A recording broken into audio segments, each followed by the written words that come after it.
यकीनन बहुत बड़ा, बहुत मुश्किल, बल्कि मुझे कहने नहीं दीजिए, एक बुरा फैसला करना पड़ा है। जो चीज़ आवाम की ज़िंदगी में मुश्किलात पैदा करती है वो यकीनन बुरी है। हमने एक बुरा फैसला किया, लेकिन हमारे पास क्या ऑप्शन थे?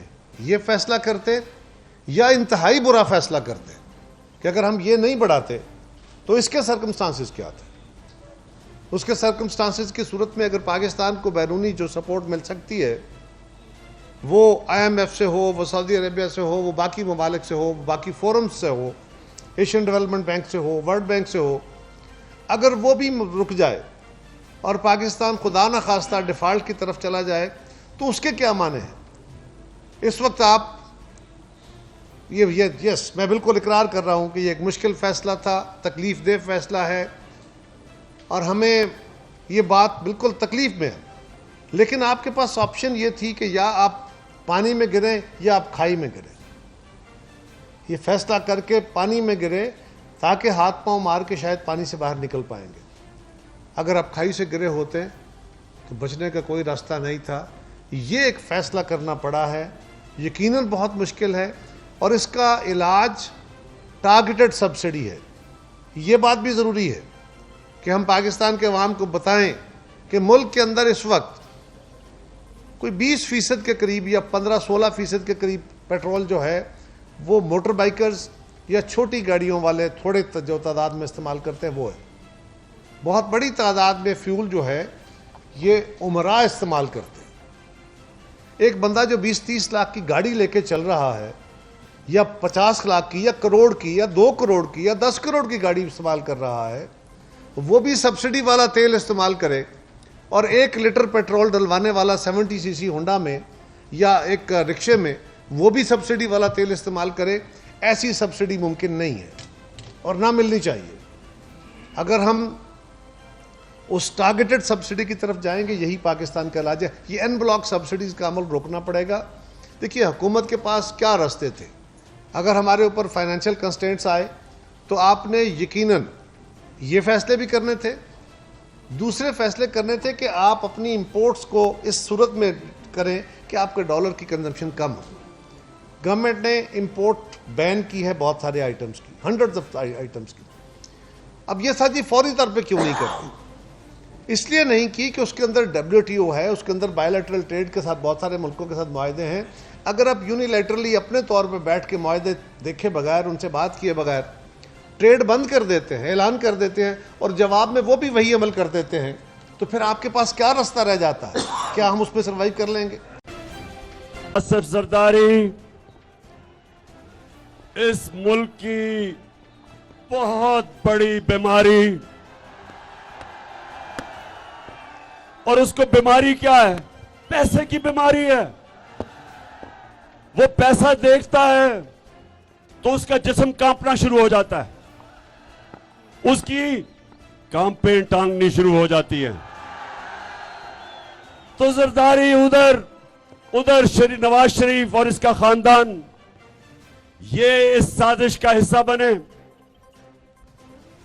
और इन्होंने अमेरिका के साथ मिलके उनके एक डोनाल्ड लू, उनके एक अंडर सेक्रेटरी ऑफ स्टेट ने पाकिस्तान के एम्बेसडर को हुक्म किया।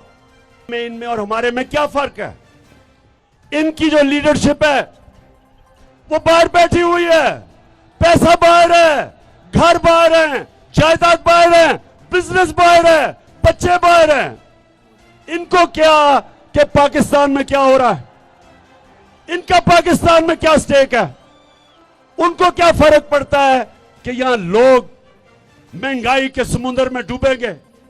इनको क्या फर्क पड़ता है कि जब 1 लीटर डीजल और पेट्रोल 60 रुपए का बढ़ेगा 8 दिनों में, तो क्या आम आदमी की जिंदगी के ऊपर सिर्फ यही नहीं कि आपकी ट्रांसपोर्ट पे फर्क पड़ेगा, इसका हर चीज पे फर्क पड़ेगा। इसका बिजली के ऊपर, हर चीज के ऊपर पेट्रोल और डीजल का फर्क पड़ेगा। जिसकी वजह से हमने, जब हमें IMF ने कहा कि बिजली और बिजली की कीमत बढ़ाओ, पेट्रोल और फजल रहमान की, तो हमने क्या किया? हमने IMF की कहने पे बजाय बढ़ाने के, हमने 10 रुपए लीटर कीमत कम की। हमने और जगह से पैसा निकाला, हमने अपने लोगों को रिलीफ दिया, महंगाई से बचाया, बिजली की कीमत रोकी बढ़ने से, अपनी और चीजें काटी, पेट काट के अवाम को बचाया, क्योंकि हमारा जीना मरना पाकिस्तान में है। इमरान खान ने बाहर कमाई की, मैं बाहर क्रिकेट खेलता था, मैंने बाहर कमाई की, सब कुछ बेच के मेरा सब कुछ पाकिस्तान में, जीना मरना पाकिस्तान में है। इनके लोग, नवाज शरीफ उधर बैठा हुआ है, जब छुट्टियां बाहर, ईदें बाहर, 24 दफा ये जब प्राइम मिनिस्टर था, इसने बरतानिया के टूर किए, 24 दफा ये बरतानिया गया, 22 दफा निजी दौरों पे, प्राइवेट दौरों पे। आसिफ जरदारी 50 दफा दुबई प्राइवेट दौरे किए उसने। इमरान खान ने एक प्राइवेट दौरा नहीं किया, क्योंकि मेरा घर पाकिस्तान है। तो ये लोगों को, इनको पाकिस्तान का कितना फिक्र होगी, ये देख लें। ये जो इन्होंने महंगाई का बम फटवा, एटम बम फेंका है। हुर्रियत रहनुमा यासीन मलिक के खिलाफ भारतीय अदालत के फैसले पर वजीर खारजा बिलावल भुट्टो जरदारी ने अक़वाम मुत्तहिदा को खत लिख दिया। बिलावल भुट्टो जरदारी ने खत में यासीन मलिक के खिलाफ मुकदमे को सियासी करार दे दिया।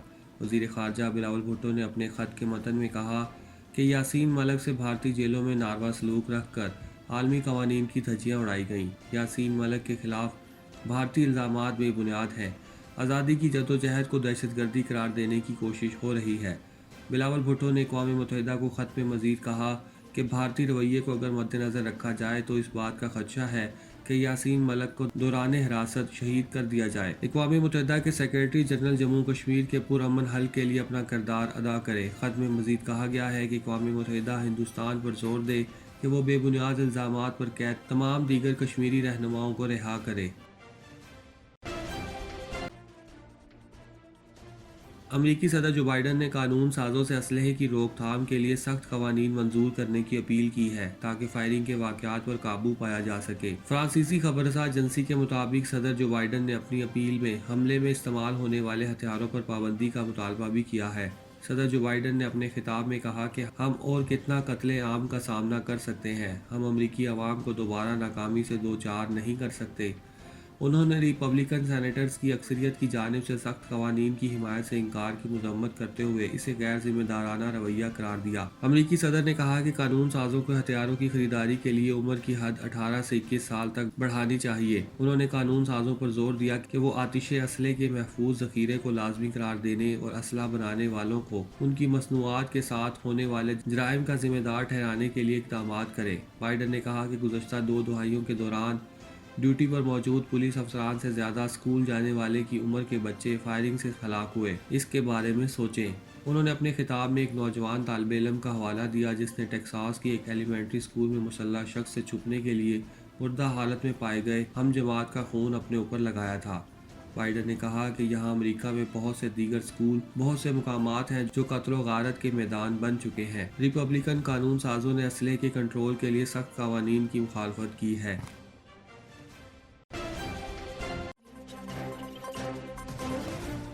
जब चाहें जो चाहें, खाना हमेशा लाहौरी चिली से खाएं। लजीज, ताज़ा, सेहत बख्श खानों की वसी वैरायटी।